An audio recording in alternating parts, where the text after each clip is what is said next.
We asked at the Business Committee last week that the government would make time for a debate on the massacre that is taking place in Gaza. We note that they have now conceded that. Probably not a coincidence that a motion was being put down in the Dáil by the Soc Dems, and also that there is a major demonstration planned outside the Dáil tomorrow at 5:30, and we will be urging thousands of people to join that demonstration to pile the pressure on the government for their shameful failure to support South Africa's demand for provisional measures now to stop Israel's genocidal assault on Gaza. Vague references to what they may do in the future, or simply rhetorical calls for a ceasefire, are not good enough. South Africa has led the way in demanding that the international community impose sanctions and adopt measures that will stop Israel committing the genocide that is ongoing in Gaza. And we expect the Irish government to respect the views of the Irish public and to discharge their obligations under the Genocide Convention to support the South African case, and to publicly state that support and to further intervene at the case at the nearest opportunity. So we await the government amendment, but frankly I doubt at this stage, I hope I'm wrong, but I very much doubt the government are going to do much more than make rhetorical references to ceasefire, but continue to fail to actually concretely support what South Africa is doing in calling out Israel's genocide and demanding the international community adopt measures to stop that genocide now, notwithstanding any further investigation and prosecution for crimes already committed. The other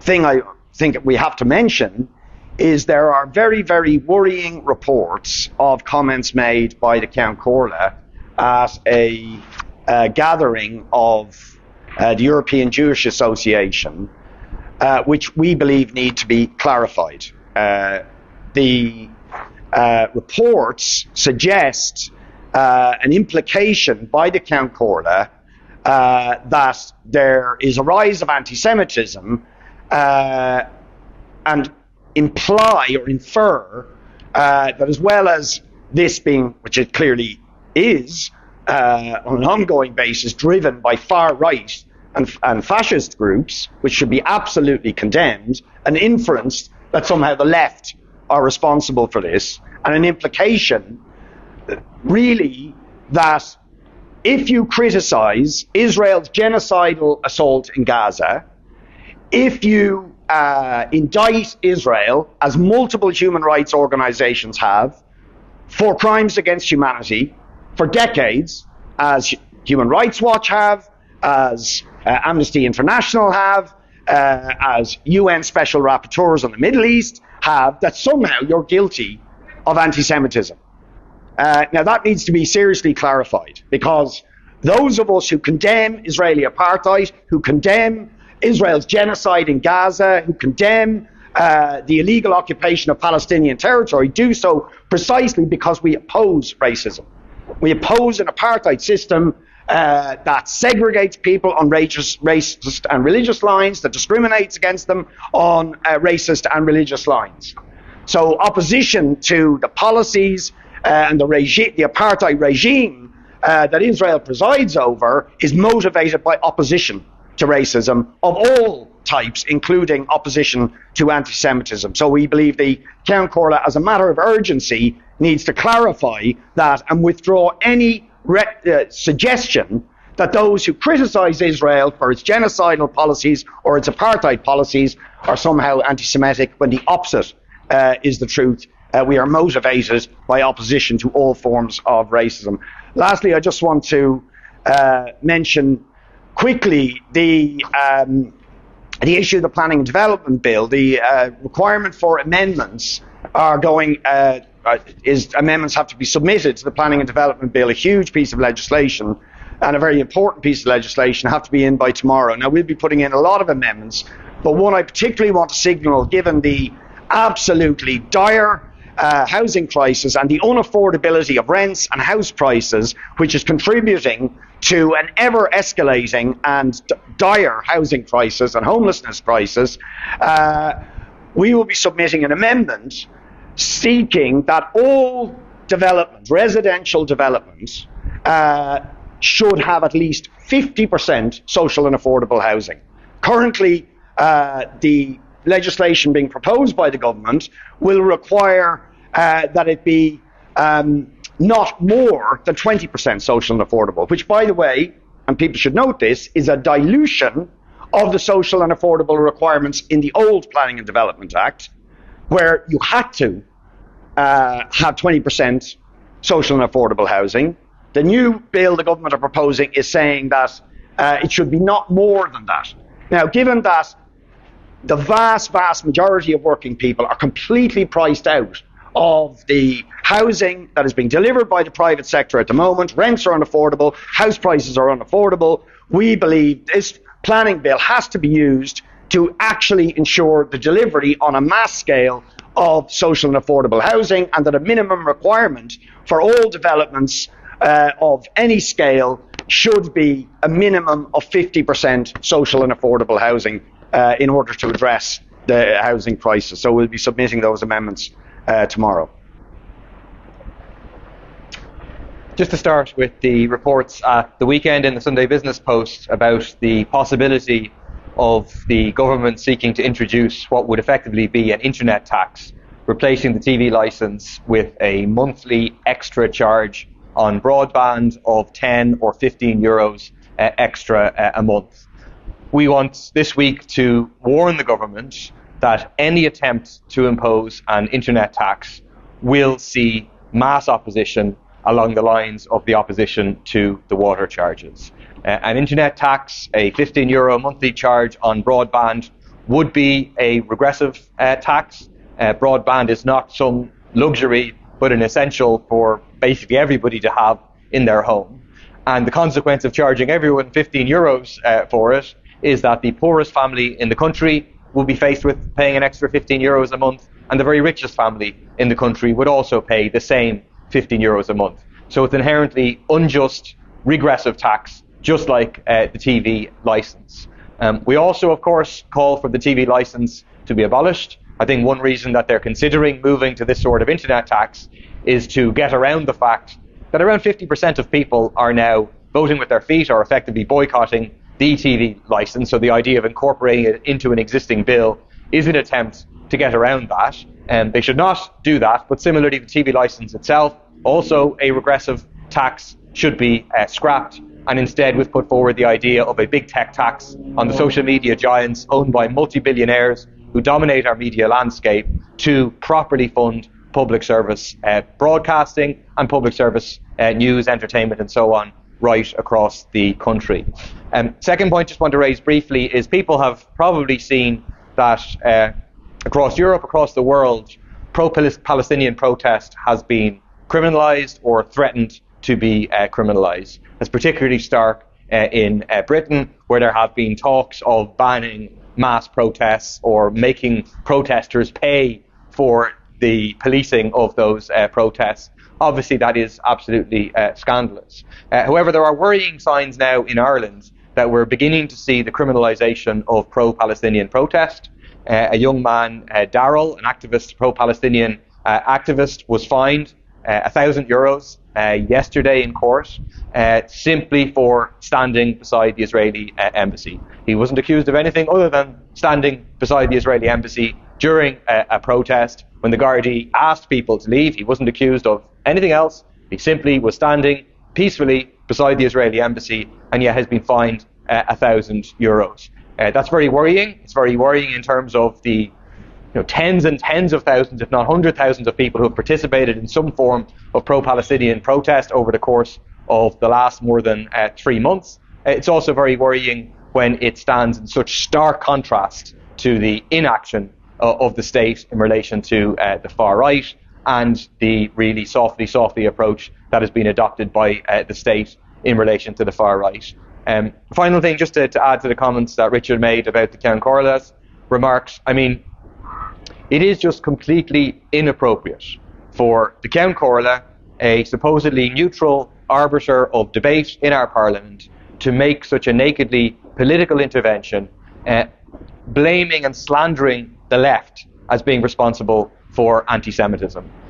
He needs to clarify, as Richard said, he needs to clarify who he's talking about. He named the left. I mean, it's actually a lot of political parties in the Dáil, almost half of the Dáil, would consider themselves to be left to some degree or other. Who exactly is he talking about? What comments is he referring to? And is he, as Richard suggests, and I think is likely, in fact, equating criticism of the state of Israel with anti-Semitism? And the two things are very much not the same, and it's very, very important that those things are separated in order to avoid an actual rise of anti-Semitism. So we will be raising this in the Dáil during the day and calling for a very clear statement of how this happened and what authority he made this intervention as Ceann Comhairle. I don't think it was ever brought up at the Business Committee that he was going to speak at such a meeting, so how exactly this happened, I think there's very serious questions to be answered. Can I just ask you about that, whoever wants to take it, on the issue of the Ceann Comhairle? We don't know because he hasn't said, so maybe for clarification we'll bring that out. Could it be what Richard said a few weeks ago in relation to that word filthy being used? Could that be an example of where you're crossing over the line between legitimate debate and critique into something else? No, I absolutely don't. I mean, what is horrific, filthy, disgusting is what is being done to the people of Gaza. And I don't think that's a controversial statement. And it most certainly isn't a statement that implies anti-Semitism. It is motivated by horror at the genocidal assault. I mean, under international law, genocide is the worst crime that you can commit. And we have a very, very credible case being put forward by South Africa of a genocide being committed by Israel. But long before the current escalation of violence, we had pretty much every human rights organization of note in the world saying that Israel has been guilty for decades of crimes against humanity. Now, if it isn't justified to call that out and use strong language to condemn crimes against humanity that are being alleged, and I think many people believe are being perpetrated by Israel for decades, and we're seeing it now unfold in front of our eyes, there's no reason at all to suggest or infer that denotes anti-Semitism. It's horror at the destruction of humanity by a state that is based on principles of ethnic cleansing and apartheid. So, I don't think there's any justification, and it's a worrying echoing of Israel's own narrative. Because Israel, rather than address the allegations of genocide and apartheid, simply call all their critics anti-Semites in order to close off the conversation. That's just not acceptable. We do accept, Richard, that is what those comments were branded at the time. They were branded anti-Semitic. They were branded by the Israeli ambassador. What else would she say? The Taoiseach disagreed with them as well. Yeah, but the Taoiseach has poured cold water on South Africa's case. Let's be absolutely clear. The Irish government poured cold water from the outset on South Africa's case against genocide against Israel. And I, to be honest, I do not understand how there is not a serious questioning of the narrative that all of the horror that we are now witnessing began on October the 7th, when we have multiple reports, it was raised on multiple occasions in this parliament, that human rights organisations were indicting Israel for war crimes and crimes against humanity long before any of this started. And our government did nothing, the international community did nothing, Israel has been allowed to act with impunity. And is it any wonder that then it leads on to the sort of horror we are now witnessing? So we make no apologies for condemning genocide and apartheid in the strongest terms, but to somehow imply that's anti-Semitism is outrageous. Outrageous.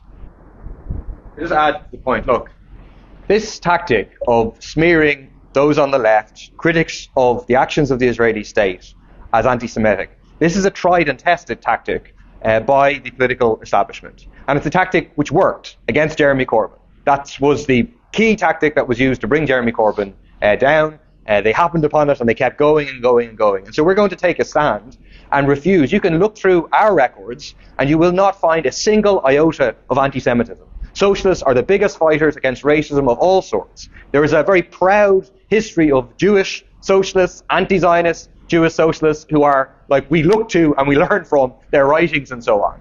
So you will not find a single part of anti-Semitism in what we say. You will find consistent criticism of Israel, and we think it's very important that the whole Palestinian solidarity movement stands up and says, we refuse this equation of criticism of the state of Israel with anti-Semitism. That was the point of the IRHA definition of anti-Semitism, was to equate these two things, and that is absolutely wrong and is dangerous because it actually can open the door to anti-Semitism. There are anti-Semites out there on social media criticizing what Israel is doing at the moment and using the war to try and drive a right-wing agenda of anti-Semitism. We are absolutely opposed to that. We call that out consistently, but we will not be silenced by the likes of Alan Shatter making completely baseless allegations suggesting we're anti-Semitic. In his article in the Sunday Independent, he claims that we eulogize Hamas without a single quote from us, without a single amount of proof to indicate how we eulogize Hamas. Of course, we do not eulogize Hamas, but this is a tried and tested tactic to silence